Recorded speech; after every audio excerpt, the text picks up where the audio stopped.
ভাই আমরা কোথায় আসছি? আমরা আসছি ফয়েজদিক চিড়িয়াখানায়। এখানে বন্ধু আসি, তোমার এখানে কেমন লাগতেছে? ভালো। ভালো।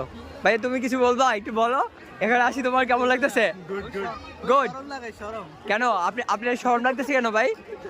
প্লিজ একটু বলেন, আপনি শরম লাগতেছে কেন ভাই? বলেন না প্লিজ। মেয়ে মানুষ দেখি কি ছেলেরা শরম পায় কখনো? ক্যামেরা অফ কর বড়া। আর ভাই প্লিজ বলেন না কি বলতাম? ভাই প্লিজ, আপনি কেন শরম পাচ্ছেন? কি বলতাম? আপনি কেন শরম পাচ্ছেন? শরম পাইলাম আমি। আপনার মুখে কিন্তু অনেক মানে দেখতেছি, আমরা লজ্জাবোধটা দেখতেছি। ওই আমি লাজুক না। কি বলে উনি লাজুক না ভাই? আপনি কিছু বলেন, আপনার থেকে কেমন লাগতেছে? আমার থেকে অনেক ভালো লাগতেছে। রিয়েলি? এর মন খারাপ দেখে আমার থেকে ভালো লাগতেছে না। কেন আপনি বন্ধুকে একটু হ্যাপি করে দেন। ওটা ধরে পট খেলাই দিবা ধরো।